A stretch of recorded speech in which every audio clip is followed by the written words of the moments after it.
Okay, greetings everybody.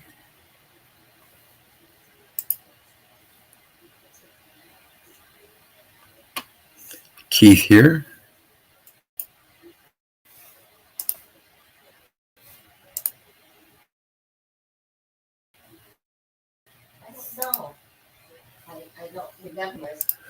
Hoping everybody's having a good day, enjoying life, living life, and loving life.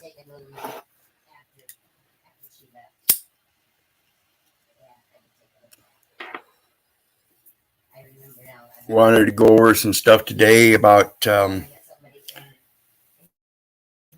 topic of international humanitarian laws and a few of the things I've come across in my research to hopefully help people come up to a level of a better comprehension of what's going on and your power.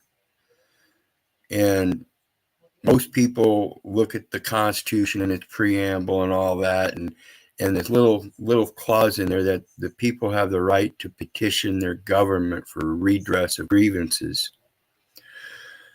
And they think they have a right to go out and protest physically. And that's an act of war. Okay. So we're going to go over some of these things and what a belligerent combatant is viewed in those fields of war and stuff through some documents. Now, one of the first ones I'm going to bring up, of course, you guys know me. If you're familiar with me, you know I'm going to talk about Scripture. So let's get to it. And it is one of my favorite scriptures.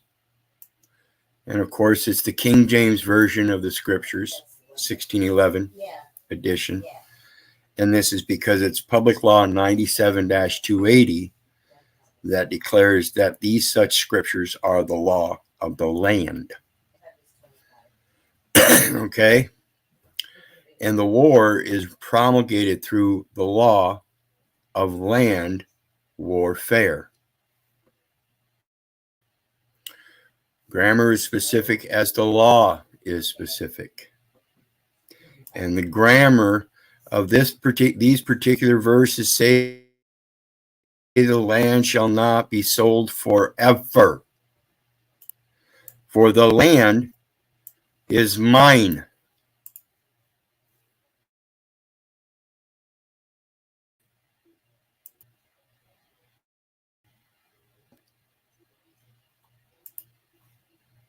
Try this again.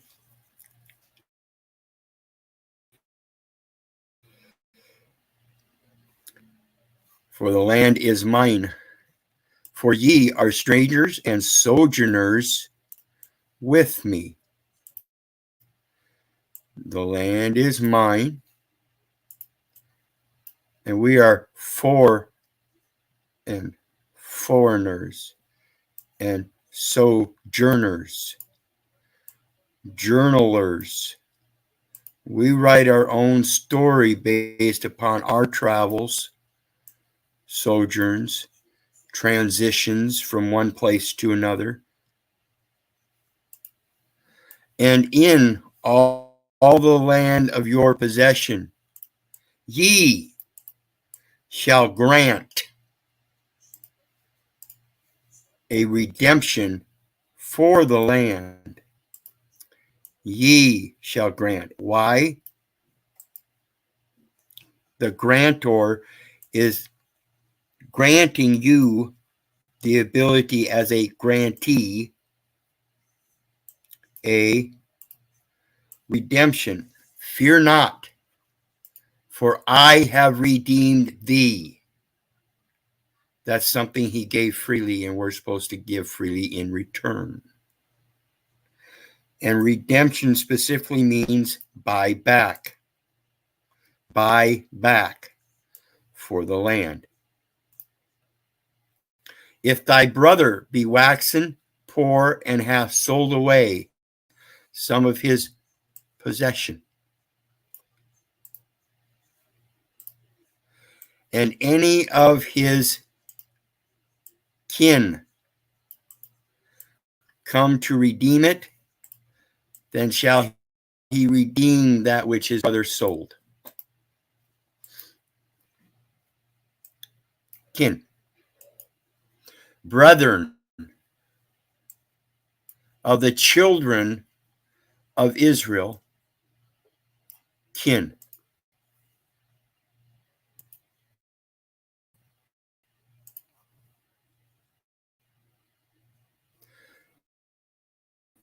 The next one we're going to look at is the etymology of kin as a noun. Circa 1200 from Old English, kin. Family, semicolon. Race, semicolon. Meaning these are different, not of like kind, but different, relative or similar as examples. And then kind, comma, sort, comma, rank, semicolon. These are all of the same kind. It's a class. They're synonymous. And then nature.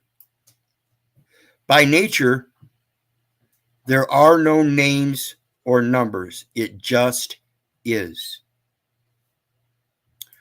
By family recognition is a place or an activity. Smith, Smithson, Smithsonian.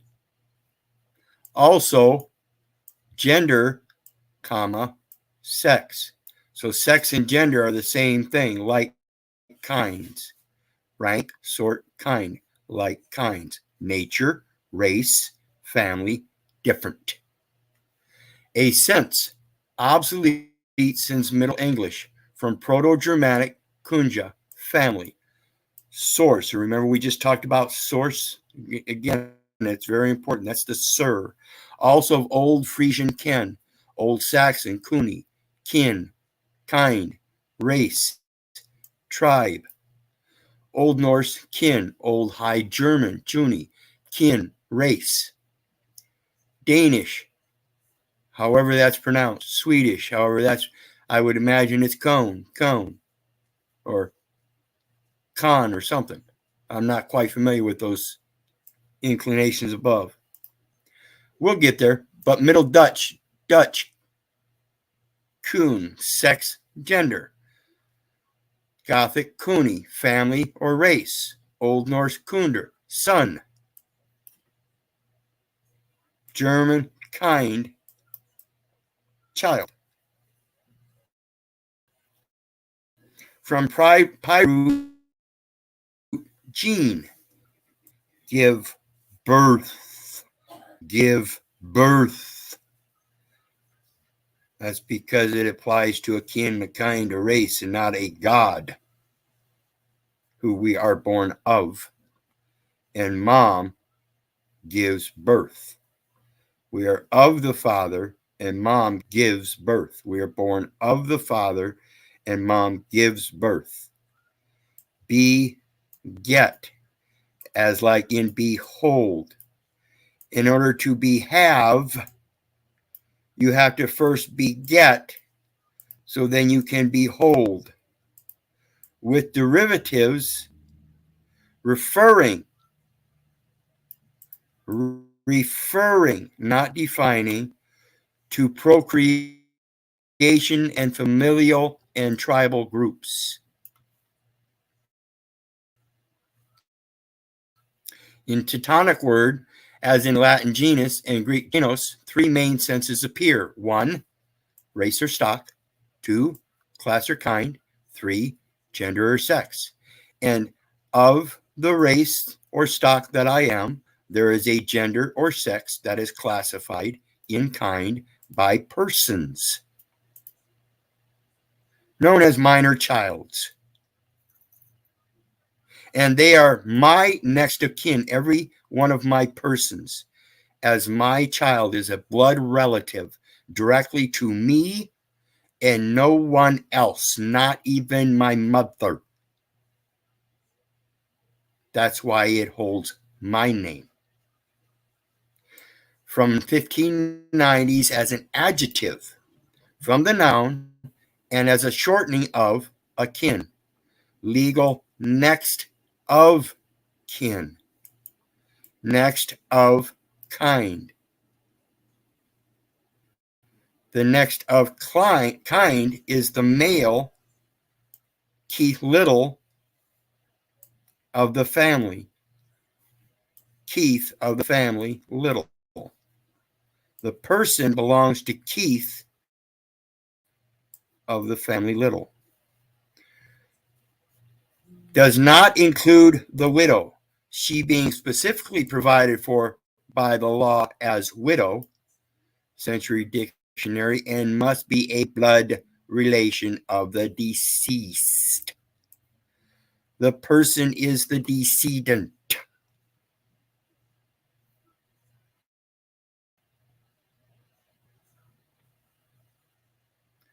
Child, Old English fetus, infant, unborn, or newly born person.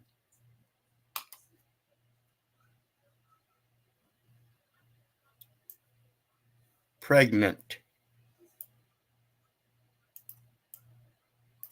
Prenant. Children of the same marriage. I don't like this, but only because it's using children in the sense of person. It's allowable because this would otherwise be wedlock. The bond of water. Wed, water, womb, water, womb. Child, home. The home of the child when he is first conceived is when the woman is prenant, and it is known by a baby little until the gender is known,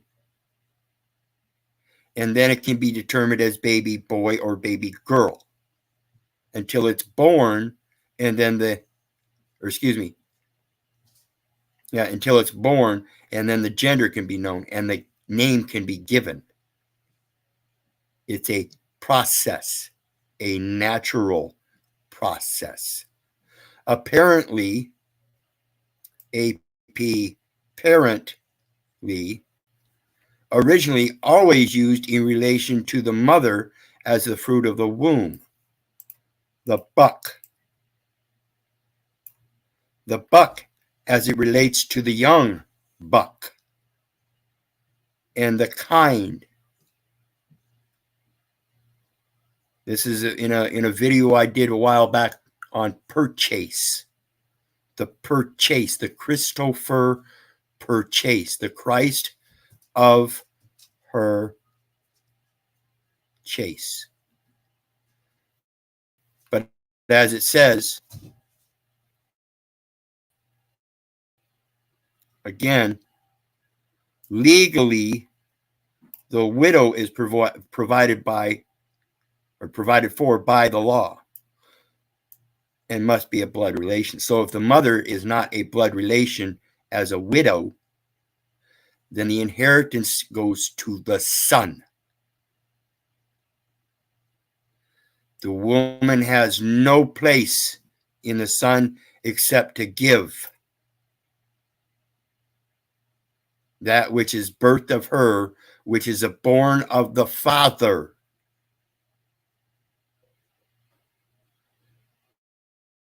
And kin being son. Adam, male and female created he them.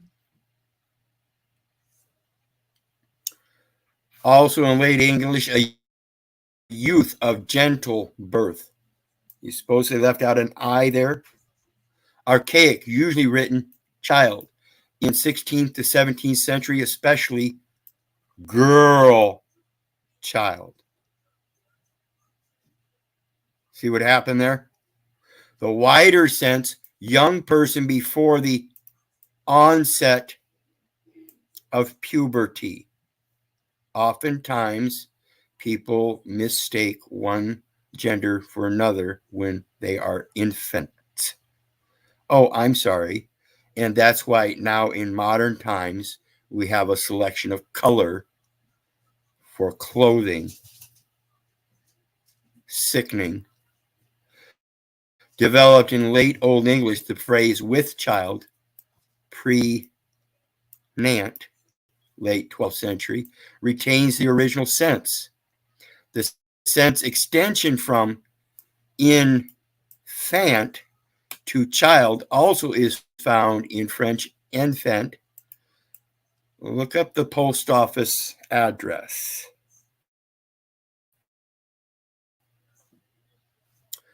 The meaning, one's own child, offspring of parents.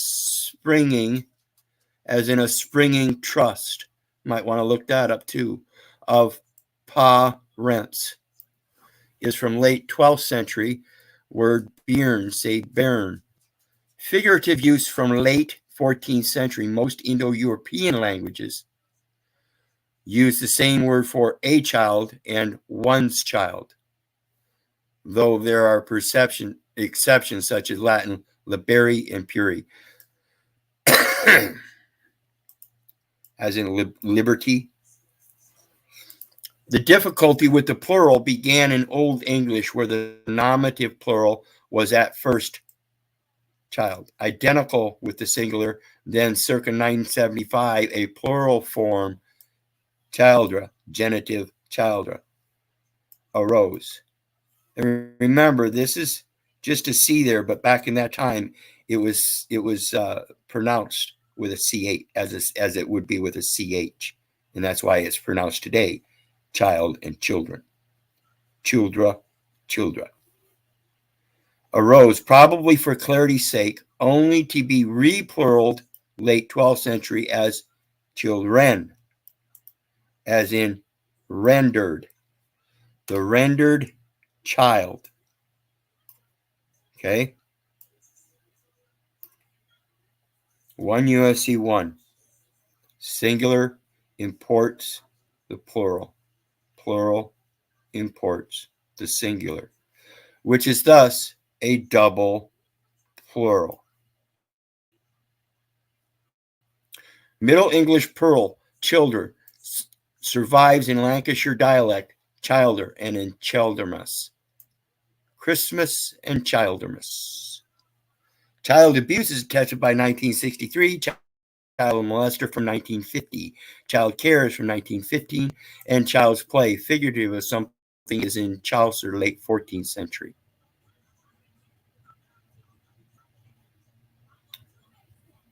Kindergarten, kindred, kinfolk, king, kinship, kinsman, Kris Kringle. Oops, where'd that come from? Gene. Okay, let's check comments and everything. I want to welcome everybody. I appreciate your support coming here and checking out the information. I do want to say, remind everybody to hit the like, share, and subscribe button. If you're on Hecklebus, go over to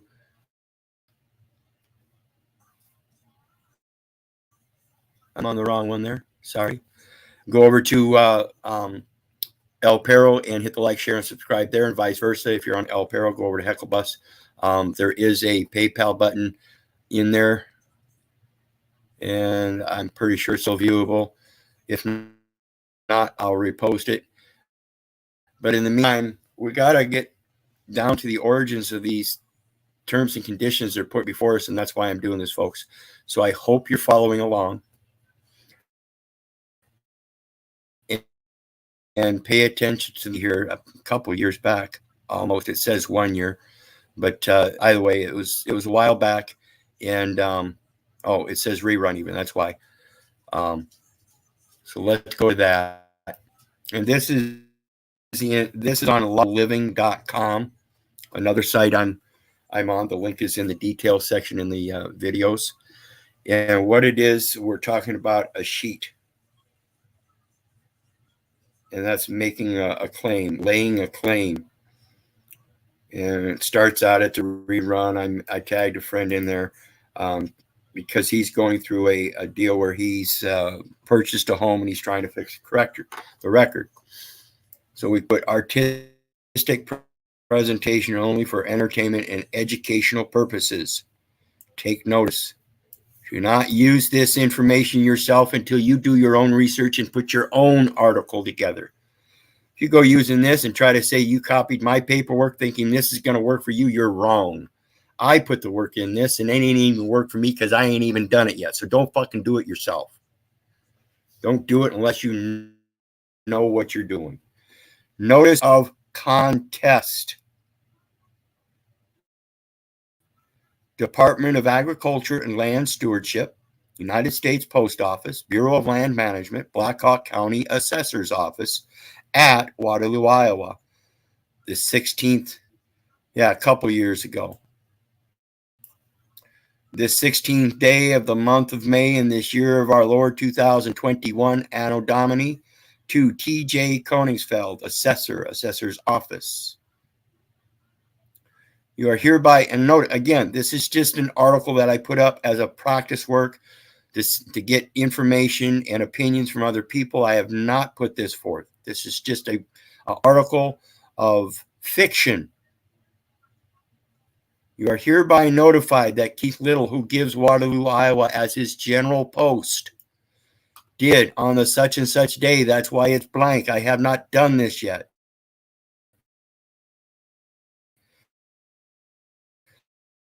Day of Anno Domini, filed his duly corroborated intent to contest and secure the cancellation of any and all homestead entries abandoned or not enforceable in law.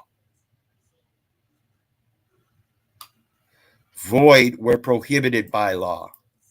For the following warranty deed, file number and description. And you can find them down at the courthouse left and right. I suggest you don't go trying to yank a property out from underneath anybody that's already living there and making a purchase. Rather look for the abandoned properties. Abandoned. File number, description, just copy paste it. Protection of artistic and scientific institutions and historic monuments. Remember our thing on the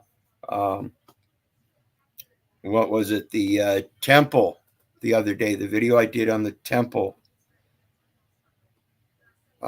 This is where we're going with this. These international laws and that black and white flag. The United States and certain of the American republics are parties to the so-called Rorke Pact. Rorke Pact. Okay. This goes to the permitted deceptions. There are certain things that are not permitted, which accords a neutralized and protected status to historic monuments, museums, scientific, artistic, educational, and cultural institutions, as well as the people that are lodged with protecting them. These are the protected persons. In the event of war between such states, for its text, see 49 Stat 3267, Treaty Series number 899. As grounds for his contest, he states that he finds no evidence of proper entry made by anyone to establish and maintain a private dwelling by priority grant in stewardship to redeem and or replenish the land. Leviticus 25, verses 23 through 25. He also notes that this entry contest does not violate any military border duty or their obligation of holding property in abeyance until a contestant comes forth with a valid claim. He comes in peace, honor, and valor. Valid. You are hereby further notice that the contest stands firm. Any presumed entry, unless proven to be both first in time and paramount, shall be canceled. The land shall not be sold forever, for it is mine. So they cannot make a claim to the land. Removing all liens and without further right to be heard either before this office or on appeal. If you fail to file in this office within 21 days after the third publication of this notice as given below, your answer under oath, specifically admitting or denying each point of contest, together with due proof that you have served a copy of your answer on the contest by registered mail. Registered mail. This is why I set up a enterprise payment system account and registered the person with the post office. You just state in your answer the location information of the post office that serves you. In the event you fail to respond to the contest, a full accounting will be placed on the federal postal docket as a valid claim of final foreign judgment and will no longer be subject to intercept. Very specific terms, folks. So let me check and see if there's any comments going on here. First, let's welcome Derek Sexton, Norris Brock, Scott Cord, Derek, Thunder Chicken. What's up, Cynthia? Freedom Grower. Anybody else? Moon Peach, Rick J. Great to see everybody. If there's any questions, I will go ahead and drop the link real quick. But I'm ready to come back at 5 o'clock to do my next one on the actual permitted deceptions. This is just a beginner to get things going.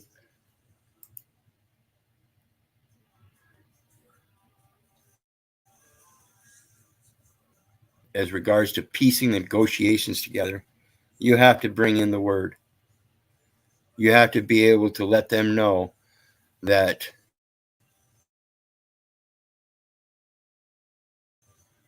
you're the one that grants the redemption. You're the one that was, and therefore you have the power of redemption. Let me make sure that's the right link. Yes, it is. So anybody that wants to come up, feel free. Otherwise, I'm going to go over a bunch of different things real quick that they've been working on here lately. And this is called the Restrict Act. This is Senate Bill 686. And it's a bill to authorize the Secretary of Commerce actions between persons in the United States and foreign adversaries and for other purposes. Okay? So this is why you've got to come forth in peace and let them know you are in peace.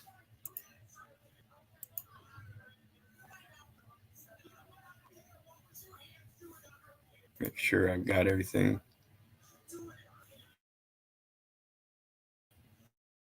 Okay, and the next one, Resolution 82. To amend Title II of the Social Security Act to repeal the government pension offset and windfall elimination provisions.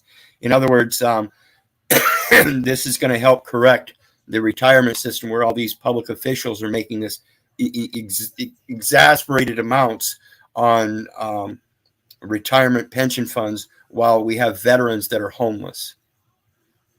Bullshit.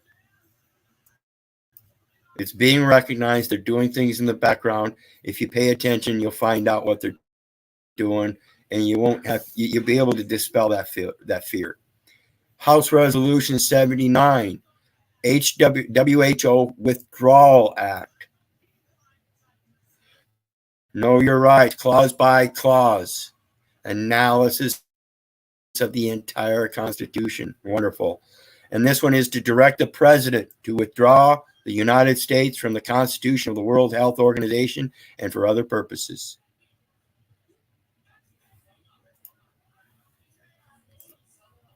The next one.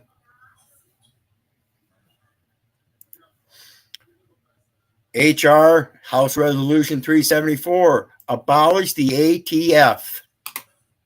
They're the ones that are making the regulations on firearms, right? In violation of the Second Amendment.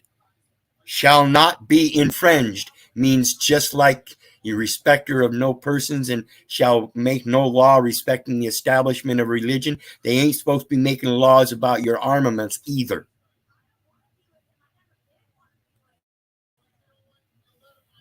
Abolish the ATF would be good news for Hardyville, South Carolina, golf ball outlet and fireworks mega store. What's it got to do with golf balls and fireworks? Think about this stuff, folks. The next one. House Resolution 899. Remember that one? Remember we just heard about that one? This is a different one. Okay? The numbers revolve. So as sessions go and the numbers build up, once they hit a certain point, they start all over again. This is House Resolution 899 in the 118th session. The other one you will find is a different session. So this one here is to terminate the Department of Education. You better start educating your own kids, your own children, your own whatever you want to call them. You better start educating yourself. You should have been educating them yourself a long time ago. The next one. HR House Resolution 450, repeal the National Firearms Act. National Firearms Act. Sounds good to me. House Resolution 84, Buzz Off Act. To prevent agencies from using unmanned aerial vehicles. What is an aerial vehicle? Does it use the airwaves like a internet transmission? Is that not a vehicle? Something that transports or transits data elements? It is a vehicle, and it is an aerial vehicle. Pay attention to the terminology and learn how to tear it apart. To conduct surveillance of United States citizens and for other purposes. Buzz Off Act.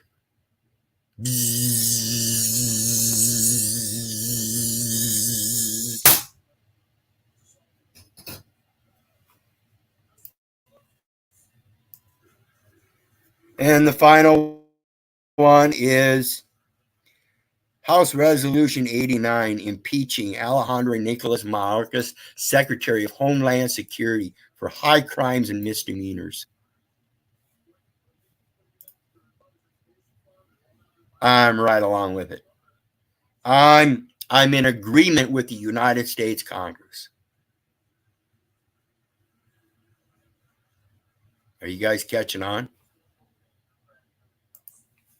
This is all relative to the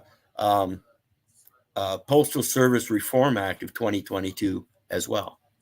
Again, like I've said many times, if you read that, it's only like 35 pages or so. And when you read that, you find out 90% of it's about insurance. What do you think they're insuring? They're insuring their own fucking asses in that administration. People like myself are learning that and pointing it out. And when we're yanking their asses out of them courts, they're not competent. They're losing their jobs. Police are quitting left and right. Pay attention. Anyway, nobody wants to come up. That's fine. Like I said, I'll be back in about a half hour, 5 p.m. Central Standard Time, with the permitted deceptions continuation from here. Have a good night, folks. We'll see you then.